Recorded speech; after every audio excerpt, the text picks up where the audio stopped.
Tugas saya untuk menyampaikan, bukan memaksa. Nabi aja ketika berdakwah turun ayat fadzakir innama anta mudzakir lasta alaihim bimusaitir. Muhammad ingatkan, tugas kamu ngingatin orang, bukan maksa orang.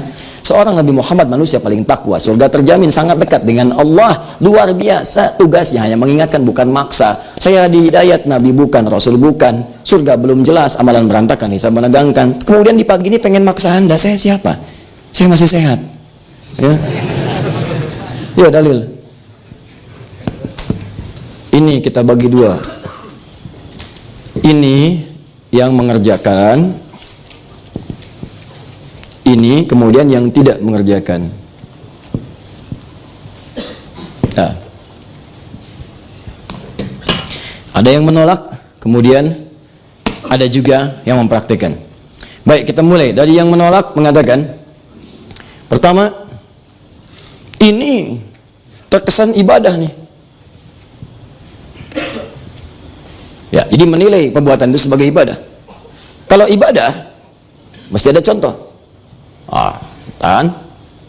Nggak boleh dibuat-buat, karena sesuatu yang dibuat-buat dalam ibadah itu bisa melahirkan yang disebut dengan bid'ah. Kalau sudah bid'ah, itu bisa dolalah. Kalau sudah dolalah, itu bisa finnar.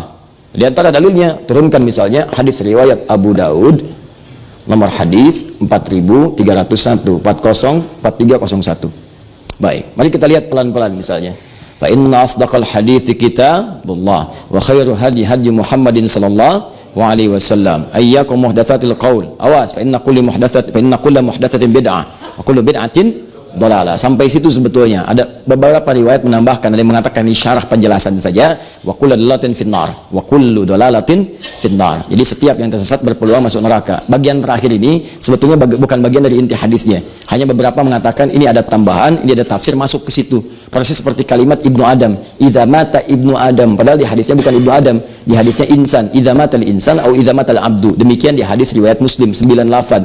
Cuma kemudian disyarah oleh para ulama, wa yuqsadu bil insan Ibnu Adam, yang dimaksud dengan insan semua anak cucu Adam. Maka populer ungkapan idza mata Ibnu Adam. Paham? Oke, teruskan. Ini contohnya enggak ada. Baik ya, ini berpeluang menjadi bid'ah. Sampai kita bahas dulu ya. Awas, hati-hati, jangan marah dulu. Kemudian teruskan ke bawahnya. Nah, ini nggak boleh diada-adakan. Yang ketiga, kalau ini baik, nah keluar kaidah nih, keluar kaidah. Kalau ini baik, tentu orang dulu sudah mengerjakan sebelumnya. Pernah dengar ungkapan ini? Jadi ada ini ungkapan baru nih. Nanti saya berikan pandangan. Ya, ini saya berikan pandangan. Ini ungkapan baru yang tidak pernah ditemukan di kitab fikih manapun. Ya, kalau baik, tentu dipraktekkan oleh orang sebelumnya. Oleh generasi sebelumnya, Baik, ini diantara dalil-dalilnya. Jelas sampai sini? Baik, makanya ketika ada orang misalnya muncul, siap nih maulid, mau bikin ini, mau bikin itu dan sebagainya, mau ngaji ini itu, dikatakan, nggak bisa, itu bid'ah. Singkat aja bid'ah. Kenapa bid'ah? Turunkan. Ini terlihat seperti ibadah, ini nggak ada contohnya. Ya, ini masuk pada sesuatu yang dibuat-buat, dan kalau itu baik pasti dipraktekkan oleh generasi sebelumnya. Nah, kemudian itu dijawab oleh orang-orang yang melakukannya, mempraktekannya, bahkan dengan jawaban-jawaban juga yang didetilkan sampai dengan dalil-dalilnya. Di antara orang kontemporer yang menjawab itu ada namanya Al-Habib Sayyid Alawi Al-Maliki. Ya, beliau tinggal di Mekah, wafat juga di Mekah, di antara cucu keturunan Nabi SAW. Menulis kitab namanya Mafahim Yajibu an Tusahhah. Lihat di halaman 309 sampai dengan 321. Ya, saya qadar Allah nggak ke bawah tuh, padahal sudah saya siapkan, kalau nggak ke bawah. Itu saya punya, kemudian kitab ini juga saya punya, yang lain saya punya. Saya tuh mau saya praktekkan mau enggak, yang penting saya baca dulu, saya lihat. Kita hargai orang berpendapat seperti apa. Baca, jangan sampai kita berargumen tapi tidak punya dalil-dalil. Wah, sampaikan aja. Bid'ah bagaimana? Pokoknya bid'ah lah. Nggak bisa begitu. Harus ada turunan. Ya, harus ada turunan seperti apa, dalilnya apa. Dengar dulu, baca, teliti. Kalau sudah mengerti silahkan simpulkan. Yang penting ada paham referensinya. Ya, mafahim yajibu an tusahhah. Diturunkan oleh beliau. Pertama, ini ibadah, bukan. Siapa yang bilang ibadah? Kata beliau, ini bukan ibadah, ini adah, al-adatu. Beda antara ibadah dengan adah. Kalau ibadah, sebuah sudah diatur, ada ketentuan. Dari nabinya ada, dalil ada, contoh ada, itu ibadah. Sholat ibadah, dalil ada, contoh ada, dipraktekkan. Kalau ada, itu bagian dari tradisi. Tradisi ini bisa jadi diambil dari nilai-nilai syariat, cuma dipraktekkan dalam bentuk kebiasaan masyarakat. Hukum fikihnya mengatakan al-adatul muhakkamah. Adat itu bisa jadi hukum selama tidak bertentangan dengan syariat, boleh dipraktekkan. Misal ada semboyan di Ranah Minang, ya. Adat bersanding syarak, syarak bersanding kitabullah. Adat itu bersanding dengan syarak, bersesuaian dengan syariat, syariatnya berpedoman pada kitabullah. Kalau nggak bertentangan, praktekkan. Itu jelas. Al-adatul muhakkamah. Adat dibagi dua. Ada adat urusan dunia, dunia saja. Adat yang jadi hukum, urusan dunia. Misal, urusan dunia, urusan toilet. Cicahem dengan misalnya yang satu lagi terminal, apa namanya? Leuwih Panjang. Panjang sampai sekarang dia.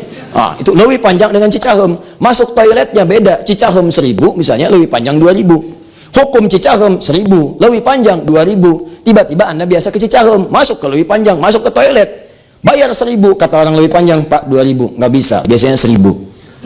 Adat di situ, awas hati-hati, adat itu berbeda jadi hukum, jadi kebiasaan. Kalau sudah kebiasaan, Anda nggak bisa tolak, itu urusan dunia. Sama bahkan ke istilah, di sini pisang itu pisang, gedang itu pepaya. Awas, masuk ke Jawa, gedang itu pisang. Awas, jangan itu sayur. Silakan. Oh, monggo niki, ini nasinya loh ya. Niki jangan dimakan. Niki jangan dimakan. Nasinya jadi makan, sayurnya enggak. Kenapa niki jangan dimakan? Kan jangan tuh sayur. Ya. Paham? Itu adat namanya. Ada kebiasaan-kebiasaan. Nah, hukum fikih mengatakan urf itu, adat itu kalau masuk pada urusan-urusan terkait dengan praktek-praktek penjelasan atau praktikal nilai-nilai syariat, dipraktekkan dalam adat sepanjang tidak bertentangan dengan syariat, boleh. Dari mana hukumnya? Nggak usah ambil sekarang, ambil masa jahiliyah. Di jahiliyah ada dua adat. Adat pertama misal saat tawaf. Tawafnya apa? Buka pakaian semua, tawaf sambil tepuk tangan, sambil siul-siul. Itu nggak usah dipraktekkan. Nggak usah karena bertentangan dengan syariat. Sudah membuka aurat, sudah siul-siul nggak jelas dan sebagainya, nggak ada maknanya. Maka itu tinggalkan. Makanya kalau ada kebiasaan-kebiasaan tradisi yang bertentangan dengan syariat, jangan terlampau kreatif, tinggalkan. Yang kedua, ada adat mereka sejak jahiliyah untuk menghormati orang tua yang baru punya anak pertama. Maka dihormati dengan panggilan abu, dilekatkan nama anak pertamanya.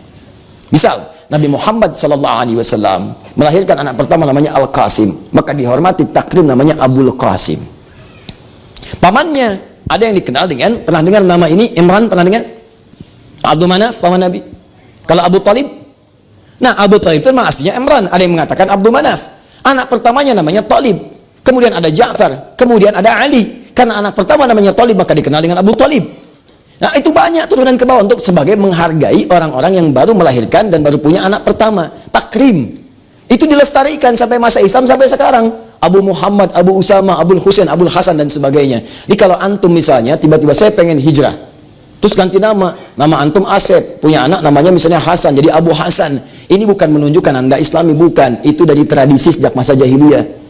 Jangankan Anda, Abu Lahab juga begitu, Abu Jahal juga begitu, dan yang lainnya. Itu tradisi sejak zaman dulu. Cuman diabadikan, dilestarikan masa Islam karena punya nilai-nilai baik. Itu yang disebut adat tidak bertentangan dengan syariat. Paham?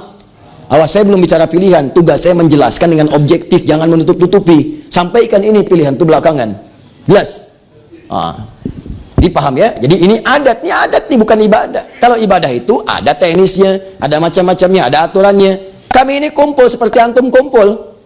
Antum kumpul itu pengajian yang dibahas Nabi. Kami juga pengajian yang dibahas ini. Yang dibahas ini kumpulannya seperti ini. Kita cuma tradisinya seperti antum tradisi. Tradisi kumpul taklim, tradisi kumpul ini. Tapi kan nggak ada contohnya dari Nabi.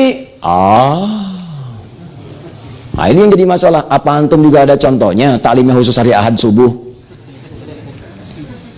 Apa ada contohnya taklimnya khusus malam Jumat? Apa ada contohnya taklimnya khusus di Sabtu subuh? Nggak ada zaman Nabi dikhususkan taklim di Sabtu subuh. Nggak ada zaman Nabi dikhususkan taklim di Ahad subuh. Tapi kan ini, tapi kan itu, tapi ya, itu kan tapi. Semua persoalan butuh dalil. Perhatikan baik-baik. Kalau urusan ibadah itu telah kita bahas. Ada dalil, ada contoh. Ada dalil, contoh sementara. Ada dalil, contoh nggak ada. Tidak setiap yang nggak ada contoh tidak boleh dilakukan kalau ada dalilnya. Nah ini bukan urusan ibadah, tapi ada dalil. Apa dalilnya? Untuk mengikuti membahas tuntunan Nabi. Quran surah ke-33 ayat 21, Quran surah ke-3 ayat ke-31, Quran ke-9, bahkan dari ayat ke-124 sampai dengan ayat terakhirnya. Teman-teman sekalian, itu menunjukkan kemuliaan Nabi dipraktekkan dalam bentuk pertemuan-pertemuan membahas tentang Nabi. Isinya ada yang taklim, isinya ada yang pujian, isinya ada yang doa. Sama dengan antum kumpul bahas sirah, yang dibahas tentang Nabi, yang dibahas kehidupan Nabi, istri Nabi dan sebagainya. Cuma waktunya kemudian ditetapkan oleh mereka. Kapan waktunya? Yang paling afdol pas bersamaan dengan lahirnya. Kenapa bersamaan dengan itu? Karena orang mulai ingat, banyak ingat. Kalau banyak ingat, banyak mudah menghadirkan nilai-nilainya. Sama dengan begini, kapan kelahiran negara Indonesia? 17 Agustus. Ya, bulannya Agustus, tahunnya 1945. Itu bahasa Arabnya milad. Milad Muhammadiyah 18 November. Sebentar lagi tuh. Tahun 1912, 18 November. Miladnya NU 31 Januari 1926 dan sebagainya. Coba cek, negara memperingati miladnya. Disampaikan setiap 17 Agustus tuh. Bahkan hal-hal yang tidak terkait langsung pun ada. Apa misalnya? Panjat pinang. Ayo, siram sama minyak, naik lagi, merosot lagi. Kenapa sih Pak mesti bikin itu? Menanamkan nilai perjuangan. Berjuang untuk mendapatkan yang di atas, naik turun lagi. Ayo semua dicari, dijelaskan. Tapi intinya ingin menanamkan nilai-nilai yang dulu pernah terjadi di masa-masa kekinian. Kapan waktu yang paling tepat? Ketika momentumnya tiba. Saya belum pernah mendengar ada mengatakan, tuh milad kemerdekaan bid'ah. Ayo kalau berani. Paham di sini? Jadi konteksnya ini adalah masuk kepada wilayah adat. Kalau adat kemudian, ini contohnya bagaimana berlaku kalau urusan ibadah, pasti jelas. Ada contoh, ada dalil. Bahkan ada ibadah yang contohnya belum ada atau bahkan tidak ada, dalilnya ada, sudah kita bahas. Seperti zakat, seperti macam-macam dan sebagainya. Contoh lagi, yang lainnya apa? Mushaf. Mushaf itu zaman Nabi nggak ada. Yang ada tulisan maaf, ada yang batu, ada yang tulang-tulang sudah mengering, ya ada yang pelepah pohon dan sebagainya. Apakah Anda mau menyebut mushaf itu bidah? Tidak. Sekolah sekarang yang pakai bangku, pakai macam-macam, pakai dasi, jam tangan, macam-macam waktu. Sekarang sholat antum, kalau mau konsisten antum, dalilnya ada, contohnya ada. Apa itu dalilnya? Apa itu contohnya? Keluar, pasang tongkat, tek, di lapangan. Lihat bayangannya. Nanti kalau sudah mulai mengecil, siang matahari tergelincir, lewat, kemudian bayangan lebih kecil daripada tombaknya, zuhur masuk. Kecil lagi, asar. Semakin mengecil hilang, maghrib. Semakin gelap, isya. Saya tanya pada antum, siapa yang sekarang dan masjid mana di Bandung yang kalau mau sholat pasang tombak di luar? Sekarang kemana? Jam berapa maghrib? Jam berapa kemudian isya? Jam berapa zuhur? Saya mau tanya, tunjukkan pada saya satu hadis saja tentang jam di zaman Nabi. Sholatlah kalian ketika jam 5:45. Tunjukkan pada saya. Mana dalilnya? Kalian mengatakan bisa ada dalil, mana dalilnya? Mana contohnya? Oh ini nggak bisa, ini kan kias, ini apa? Sama aja. Sama aja. Kenapa kalian mengunggulkan yang ini tapi menolak yang lain? Kenapa kalian mengagungkan yang ini tapi menafikan yang lain? Tapi ketika itu jadi kepentingan Anda kemudian bela mati-matian. Jangan seperti itu. Anda boleh tidak sepakat, tapi juga tidak harus kemudian menghadirkan Anda yang paling bagus. Awas, apalagi sombong. Sombong itu bahaya. Jangan bersaing dengan tukang pancing. Tukang pancing lebih jagoan. 3 orang tukang pancing lomba kesombongan. Yang satu mengatakan, nih Pamihabi mancing ayeuna. Waduh, kalau saya mancing sekarang, saya lempar. Begitu saya lempar, langsung dimakan. Tuh. Yang satu mengatakan, pancing saya, baru dimasukin umpannya begini, ikannya udah nongol. Pak, mau mancing nggak? Yang 3 cuma diem aja. Kamu gimana? Saya itu, kalau mau mancing hari Sabtu, hari Jumat, ikan datang ke rumah ngetok. Punten Pak, dupe anjing jantan mancing. Sudahlah, nggak usah seperti itu, ya. Nggak ada ujungnya. Paham ya? Dia lebih baik kita lihat dulu, dengar aja dulu, dan belum tentu juga ini pun unggul dibanding yang ini. Cuman caranya tampilkan dengan yang elegan. Itu yang paling bagus. Caranya demikian. Ini jawab, ini dalil, pakai dalil. Dalil pakai itu biasalah. Biasa diskusi dalil itu pilihan terserah Anda. Ya jangan sampai perbedaan kita membuat kita